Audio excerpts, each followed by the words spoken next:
Radio Publique Africaine.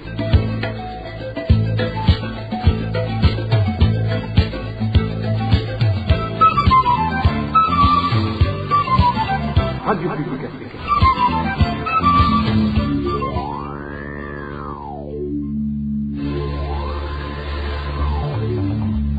C'est le moment de suivre le journal parlé en français. À la présentation, Inès Gakiza.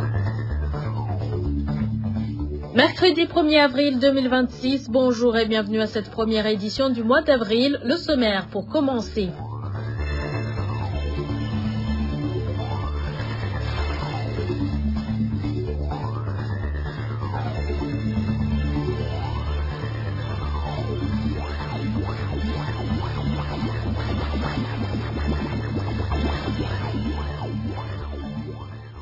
Grosse perte pour l'armée burundaise après les explosions d'hier soir. Plusieurs armes et munitions ont été détruites. Une dizaine de civils ont également perdu la vie et des maisons endommagées, comme vous l'entendrez tout à l'heure. Et des Burundais ne cessent de hausser la voix dénonçant les contributions exigées par le parti au pouvoir. Les habitants de la commune Ruyigi sont contraints de payer pour l'accueil de Révérien Dikuliyo ce jeudi. Et enfin, dans le mini-magazine au cœur de la société, nous reviendrons sur la qualification du Burundi aux éliminatoires de la CAN 2027. Voilà pour le sommaire.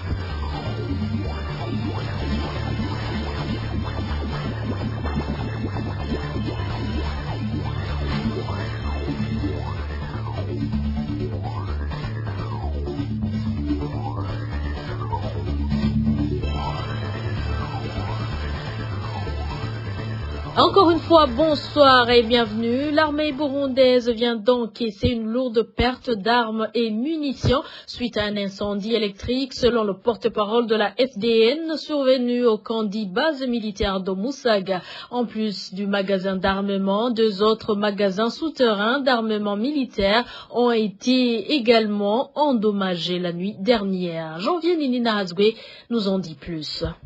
Effectivement, l'armée burundaise vient d'encaisser la plus lourde perte matérielle de son histoire opérationnelle. Un abri principal, dépôt central d'armement et de munitions, est parti en fumée hier à Musaga. Il ne s'agit pas d'un vulgaire magasin, il s'agit plutôt d'une infrastructure enterrée de type bunker, dimension approximative 200 mètres sur 300 mètres, avec une profondeur dépassant les 10 mètres, capable d'abriter en toute sécurité le gros des réserves de guerre. À l'intérieur étaient stationnés des bombes à recharge, des blindés de combat, des obisiers lourds, ainsi que plusieurs milliers de munitions aériennes de type employé par les drones CH-4 dans le théâtre est congolais. Du matériel frais récemment livré par les partenaires russes y était également stocké selon les sources proches du dossier. Comme ironie du sort, cet abri avait été relocalisé il y a peu depuis la zone Gikoto en hauteur de Gasekebouye, localité ensuite cédée par les autorités et transformée en domaine privé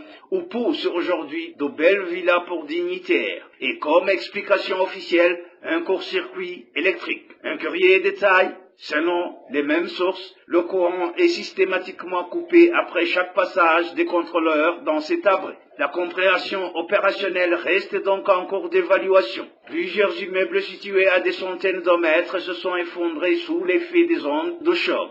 Des débris d'obus, de roquettes et d'engins explosifs ont endommagé les habitations civiles dans les quartiers avoisinants. Le ciel de Bujumbura a été éliminé par un panache de fumée et une série de détonations secondaires dignes d'un champ de bataille. 12 militaires du camp base militaire de Musaga ont été blessés, tandis que nombreux étudiants candidats officiers de l'Institut supérieur des cadres militaires ISCAM ont sauté des auditoires en étage et certains ont été blessés et fracturés. Il s'agit d'une déflagration budgétaire et opérationnelle de première catégorie.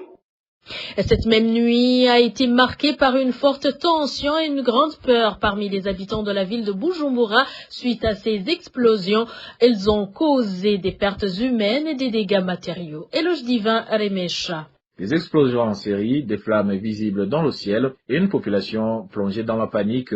La nuit de ce mardi a été marquée par une forte peur dans plusieurs quartiers de la ville de Bujumbura à la suite des détonations survenues dans le camp militaire communément appelé base situé dans la zone de Musaga. Dans les quartiers du sud de la capitale économique, notamment à Musaga, les habitants affirment avoir vécu une peur inhabituelle. Les explosions entendues au camp base ont également été perçues dans d'autres parties de la ville, aussi bien au centre que dans les quartiers du nord. Partout à Bujumbura, que ce soit dans les ménages, sur les routes ou dans les lieux publics, des scènes de panique ont été observées. Des habitants surpris par les explosions en pleine soirée alors qu'ils rentraient du travail ne savaient pas où se réfugier. Ces explosions ont causé des pertes en vies humaines et fait des blessés, en plus de dégâts matériels importants. Selon certaines sources de la RPA, au moins 10 personnes auraient déjà été identifiées comme ayant perdu la vie dans différents quartiers, tandis que le nombre de blessés reste inconnu à ce stade. Plusieurs habitations ont également été endommagées, en particulier dans les zones proches du camp base. Autre conséquence de ces explosions, ce sont les mouvements massifs de la population. De nombreux habitants ont fui leur domicile dans la panique, au point que certains ont été séparés de leurs proches, notamment des enfants perdus de vue par leurs parents. Des cas de pillage ont également été signalés dans certaines zones, de voleurs profitant du désordre ambiant. Ce mercredi, la peur restée vive chez plusieurs habitants. Ceux interrogés affirment que cette inquiétude est notamment liée à la présence d'engins non explosés retrouvés dans certains quartiers, sans qu'une intervention rapide des services de sécurité ne soit encore observée. Certaines autorités administratives ont appelé les personnes ayant perdu des proches, notamment des enfants, à se rendre dans des points de regroupement pour tenter de les retrouver. Elles ont également demandé à la population de signaler tout engin explosif aperçu. Merci Éloge Divin, Remecha, et la prison centrale de Mimba n'a pas été épargnée. Les informations déjà disponibles parlent de prisonniers qui ont laissé la vie, d'autres blessés et des bâtiments endommagés par ces explosions.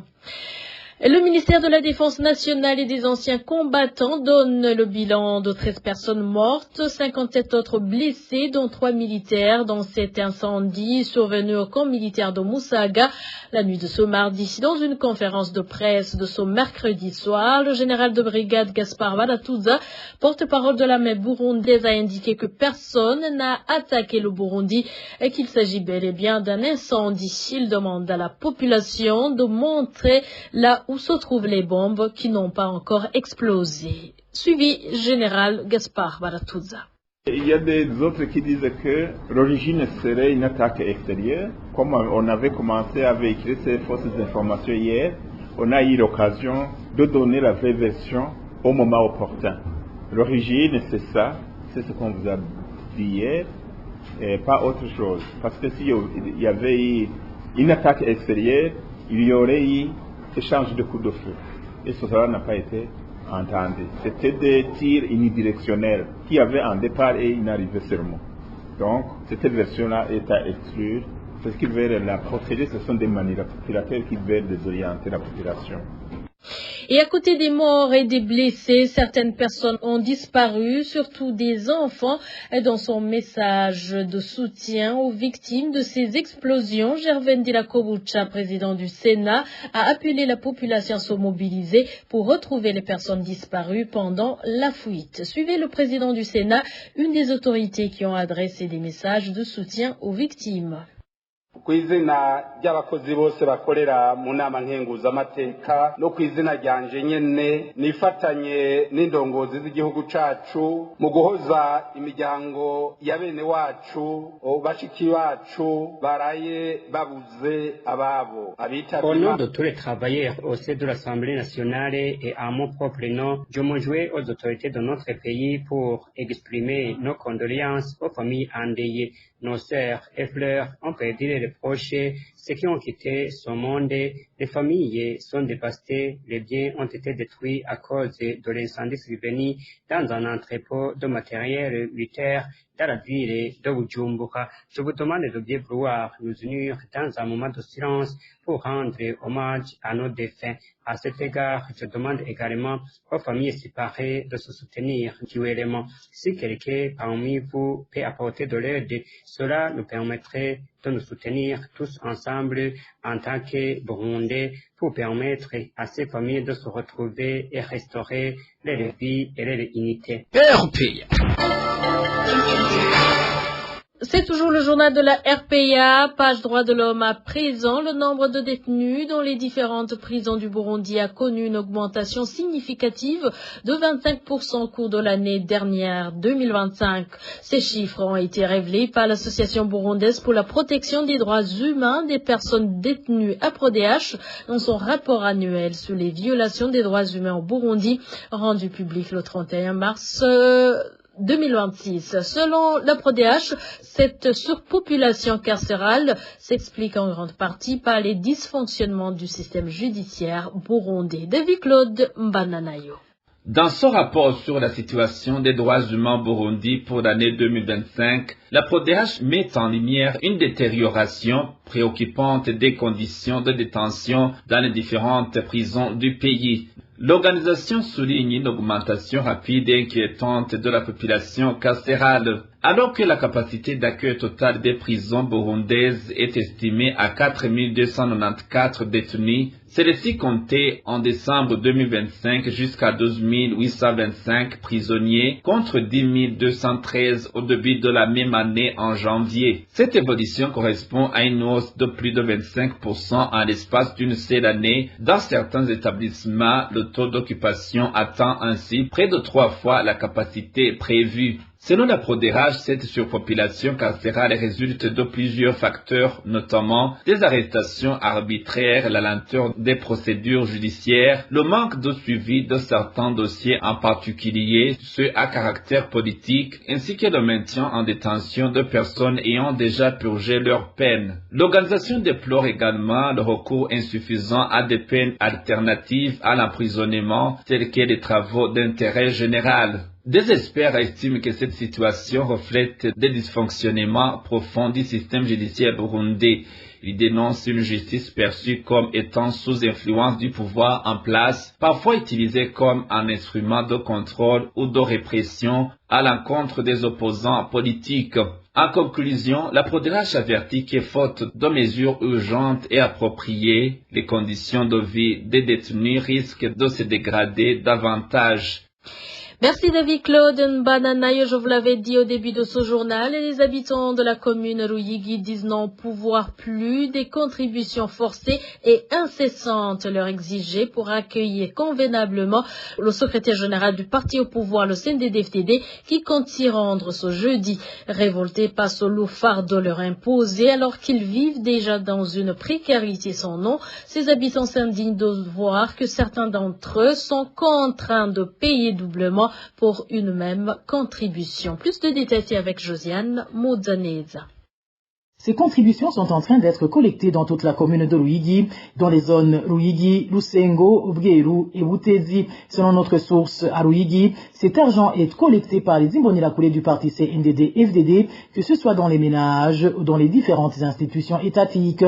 La même source précise que les ménages contribuent à raison de 2 000 francs, tandis que les fonctionnaires de différents ministères donnent entre 5 et 50 000 francs burundais, selon les postes occupés, exception faite des sentinelles et plantons qui contribuent à hauteur de 1000 francs burundais.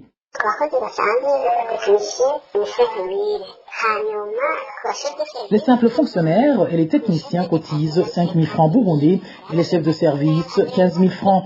Quant aux chefs des départements, que ce soit les départements de l'agriculture, environnement et élevage, ceux du secteur de santé ou celui de l'éducation, ils cotisent 50 000 francs burundais, de même que les conseillers communaux. Ils nous ont donné l'ultimatum de ce mercredi et ont mis en garde quiconque se désisterait. Donc, nous n'avions pas d'autre choix que de tempérer pour avoir la paix. Plus grave encore, certains ont été forcés de contribuer 2 fois pour la même occasion, une situation qui révolte la plupart des habitants de la place, surtout qu'ils avaient déjà du mal à joindre les 2 bouts du mois. Cet enseignant de Ruyigi témoigne.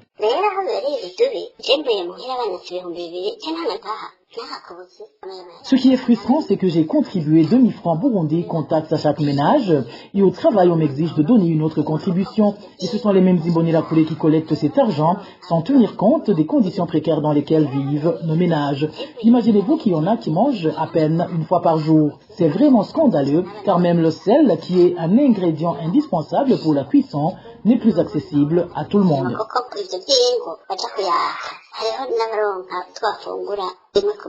Contacté à propos de ces grognes, Diane Nibitanga, administrateur de la commune Ruyigi, dit ne pas être au courant de ces contributions et exhorte la population de sa circonscription à ne pas s'en acquitter. Pourtant, les fonctionnaires de l'État ont reçu l'ultimatum de ce mercredi et une mise en garde de leur chef hiérarchique a été donnée à toute personne qui se désistera. Et gouvernance à présent, depuis son arrivée au pouvoir, le régime CNDD-FDD se caractérise par un système de vol et de pillage organisé perpétré dans divers secteurs du pays. Dans l'émission Ijambonigwawe de samedi dernier, Pacifique Nahadzwe, militant des droits de l'homme, a affirmé que les dirigeants actuels ont pris l'art du vol depuis le maquis et l'appliquent aujourd'hui dans différents domaines du pays. Pacifique Nahadzwe, le président du FOCODI. aba batwara Burundi uyu munsi igihe bari ku rugamba inyifato yabo yari ifise akantu kusahura ku rugero rudasanzwe. Abantu baribuka aho baciye hose ingene bagenda biba. Ces dirigeants actuels du Burundi, depuis leur séjour au maquis en tant que combattants, ils étaient caractérisés par cette manie de cambrioler partout où ils passaient dans la rue. Vous vous rappelez des dégâts routiers humains et matériels qu'ils causaient quotidiennement. Il n'y a alors aucun de surprenant qu'ils le fassent même en dehors des frontières du pays comme au Congo. Dans tous les secteurs qu'ils fréquentent, le tel comportement pareil ne manquerait jamais. Ils s'enrichissent facilement, illicitement. Vous vous souvenez dernièrement du procès d'Alain Guillaume Bunyoni fondé sur ses biens, maisons, parcelles et véhicules. À ce moment, je me suis réellement demandé si ce procès était relatif à ses acquis ou encore à sa personne, mais il n'y avait aucune nuance avec ces juges. Tu attends tantôt de la distribution d'engrais chimiques avec une obligation de le payer à l'avance avant de le recevoir et de surcroît d'être servi tardivement ou pas. Par la suite, la société tutelle utilise l'argent du bénéficiaire dans ses propres intérêts pendant toute une année. Je n'avais jamais vu cela. Je crois que c'était le bon moment de constater le vol organisé de ces dirigeants du pays. bakuzanira ivyo bakoze. Je sinzi ko ari ikindi kintu na kimwe kibaho kimeze gutyo. Nibaza ko iyo ari ishusho nziza ingene igihugu cibwa kikibwa n'abatwara igihugu. Ce n'est pas étonnant de voir la société sucrière de Mosso Sosumo basculer au lieu d'évoluer. Les problèmes auxquels fait face depuis plusieurs années n'ont jamais été résolus. Réaction de Faustin Ndikumana, président de l'organisation Parsem, qui milite pour le changement des mentalités au Burundi. Il estime que les autorités concernées n'ont jamais élaboré de véritables plans de redressement pour assurer le bon fonctionnement de la Sosumo. Il interpelle donc le gouvernement à se ressaisir, soulignant que de telles sociétés sont des piliers du développement du pays. Suivi Faustin Ndikumana, président de Parsem. Le problème de la Sosumo remonte de longtemps. C'est une mauvaise gestion qui a été entretenue depuis une bonne période, sans pouvoir concevoir un plan de redressement digne de son. Il fallait recapitaliser l'entreprise et essayer d'autres capitaux pour voir comment augmenter la structure du capital, pouvoir réinvestir même certains bénéfices. Mais malheureusement, la gestion de ces entreprises publiques se heurte à une mauvaise gestion interne qui consacre l'absence de tout principe de maîtrise des coûts de production. L'amortissement n'est pas considéré, les marchés publics sont mal pourvus, les frais de mission, des avantages énormes aux membres de certains organes comme les conseils d'administration. Ça, c'est un problème. Et encore une fois, la direction de ces entreprises publiques comme la Sosumo est aussi politisée. On nomme des fois des gens inexpérimentés, dont les nominations obéissent à des critères politiques pour remercier certains militants zélés ou qui ont des affinités avec les plus hautes autorités sans avoir une expérience professionnelle pour gérer des entreprises aussi stratégiques avec professionnalisme. Aussi, c'est le contexte macroéconomique actuel. Il y a la pénurie de devises, carburant, tout cela pèse le débat sur l'entreprise. Des fois, l'entreprise peut vouloir importer de nouvelles machines, des pièces de rechange, mais la disponibilité de devises dans le pays est en train de s'engouffrer petit à petit. Mais le gouvernement est en train de regarder ailleurs comme si de rien n'était. Je crois quelque part qu'il y a une responsabilité de la part du gouvernement. Sinon, le cri d'alarme du président de l'association est vraiment compréhensible. Le président de PARSEM réagit après l'alerte lancée par certains employés de la SOSUMO qui craignent une faible production cette année. Selon eux, les responsables n'ont pris aucune mesure concrète pour bien préparer la campagne sucrière prévue en juin. Les champs de canne n'ont pas été bien entretenus et plusieurs équipements essentiels manquent encore à l'usine.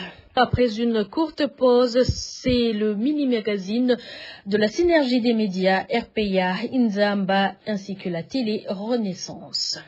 RPA.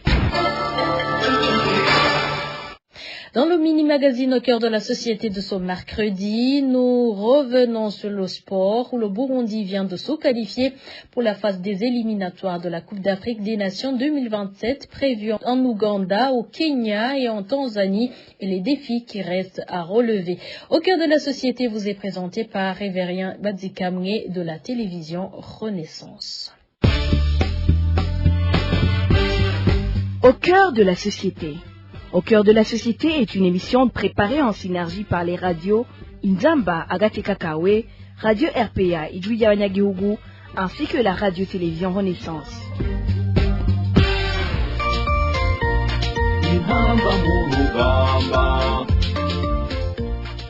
Le Burundi a saisi cette opportunité lors du match qu'il a opposé au Tchad mardi dernier. Cela a été une immense joie pour l'équipe burundaise ainsi que pour tous les amateurs de football qui soutiennent l'équipe nationale des Inamba Murugamba. Beaucoup se demandent pourtant pourquoi le Burundi a dû passer par le match opposant les 12 dernières équipes d'Afrique pour atteindre ce niveau. C'est ce que nous allons aborder dans cette émission.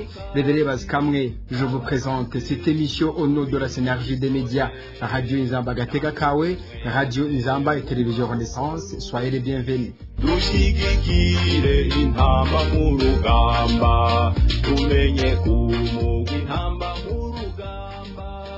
L'équipe nationale du Burundi, Intamba Murugamba, a validé mardi dernier son ticket pour les phases qualificatives de la Coupe d'Afrique des Nations qui se tiendra en Ouganda, au Kenya et en Tanzanie en 2027. Comment le Burundi en est-il arrivé là après être passé par les matchs des 12 dernières équipes africaines? Notre confrère Désiré Hatungimana pour en savoir plus. 6 pays dont le Burundi qui sont passés par les barrages ont validé leur ticket pour participer aux éliminatoires de la Coupe d'Afrique des Nations 2027. Ils sont au total 48 pays qui seront répartis en 12 poules et 28 pays se retrouveront l'année prochaine en Ouganda, au Kenya et en Tanzanie pour disputer la CAN 2027. Le Burundi s'est retrouvé parmi les 12 pays mal classés en Afrique, raison pour laquelle les Hirondelles sont passés par les barrages. Une situation qui a inquiété les amateurs du ballon rond. Les raisons qui ont fait que le Burundi se retrouve dans cette position sont nombreuses. La principale est les mauvais résultats accumulés lors des éliminatoires de la CAN 2025 et du Mondial 2026. Le facteur déterminant est le manque d'intérêt capable d'accueillir les compétitions internationales, ce qui a fait que le Burundi joue tous ses matchs à l'extérieur. Le Burundi s'est alors retrouvé dans les matchs de barrage où il a battu le Tchad à l'aller comme au retour sur un score de 4-0 pour chaque match. Ce résultat n'est pas le fruit du hasard. Pour y arriver, le sélectionneur burundais Sangwa Patrick a fait appel à 26 joueurs évoluant dans plusieurs pays. 6 joueurs jouent au Burundi, 8 au Rwanda, 7 en Europe, dont 2 en Belgique, 2 en Norvège. La Suède, la France et la République tchèque comptent chacun un joueur. L'Indonésie, 1, 2 en Tanzanie, 1 en Égypte et un autre au Mozambique. 11 joueurs et leurs remplaçants qui ont joué les 2 matchs du Tchad sur le stade olympique général Idriss Déby Itno et sur le stade Inouari provenaient de cet effectif. Ils se sont bien comportés et ont marqué 8 buts au total. Pendant les 2 matchs, Kanakimana Bienvenu, qui joue dans le club de FC Zebrojovka Born en République tchèque, a marqué 3 buts. Jean-Claude Girumugisha d'Al Hilal, qui joue dans le championnat rwandais, a marqué 2 buts, de même que Abdulkarim Mawenimana de Costa do Sol au Mozambique, tandis que Moussa Omar de Gasogi United au Rwanda a marqué 1 but. Merci à Désiré Atungimana, spécialiste du football. Certains observateurs du football ont également réagi. En 2019, le Burundi a participé pour la première fois à la Coupe d'Afrique des Nations. Que faut-il faire pour que le Burundi y retourne l'année prochaine?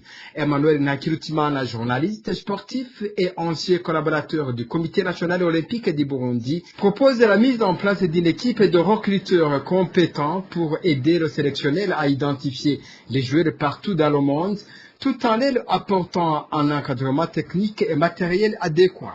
Il faut une structure de l'équipe nationale dès l'annonce des groupes de qualification de la Coupe d'Afrique des Nations et dès lors, il faut commencer la préparation. La préparation, ça veut dire quoi? Ça veut dire que le sélectionneur national va chercher des joueurs sur le plan local dans le championnat national, sur le plan régional des joueurs qui jouent dans les différents championnats tanzanien, rwandais, Kenya, bref, sur le continent africain. Et 3, chercher des joueurs qui jouent dans les championnats européens, en Asie, j'en passe. Et surtout, ne pas oublier les joueurs binationaux. Aujourd'hui, toutes les équipes du monde, je vais dire les équipes nationales, cherchent des joueurs binationaux, des joueurs dont un seul parent est originaire du Burundi. Alors, une fois ce travail fait, il faut aller sur le long terme. Les joueurs doivent rester dans des regroupements, faire des matchs amicaux pour tester l'une ou l'autre tactique du sélectionneur. Et puis aujourd'hui, le football moderne, on ne peut pas tâtonner,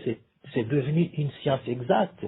On doit avoir un préparateur physique, analyste vidéo, s'occuper de la récupération des joueurs, et la préparation. Chaque cadre de l'équipe nationale, chaque cadre de l'effectif du staff technique doit avoir un rôle très très précis.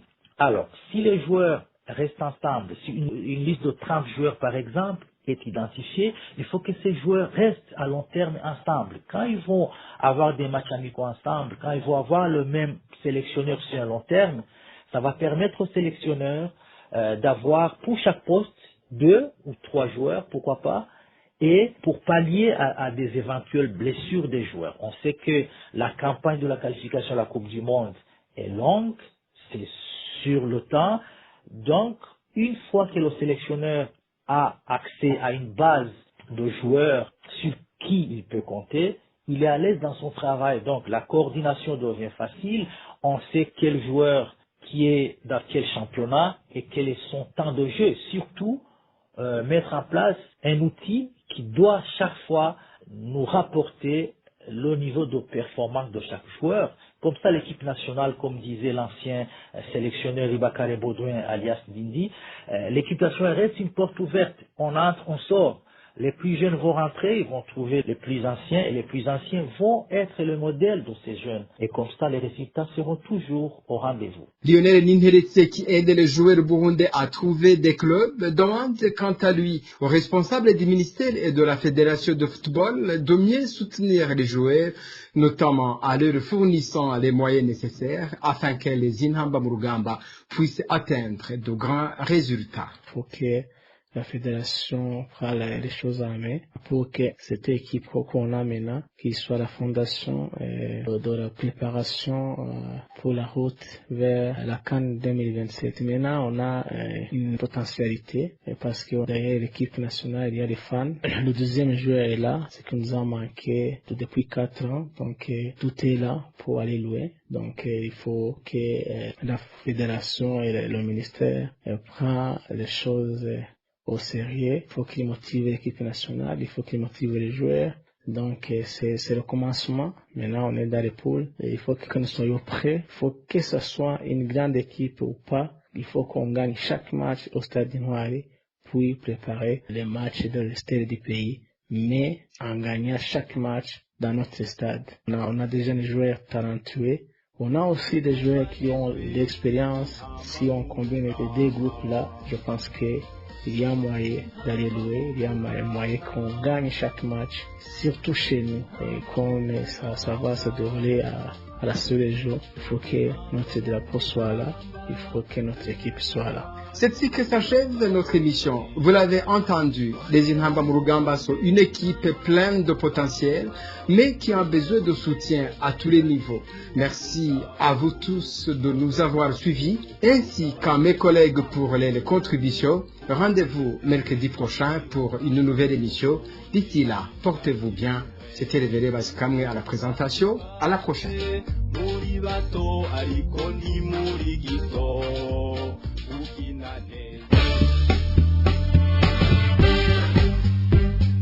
C'était l'émission Au cœur de la société. Merci à toi aussi, Révérien Badikamwe. C'est par ce mini-magazine de la synergie des médias que nous mettons point final à ce journal. Merci de nous avoir écoutés. À la prochaine.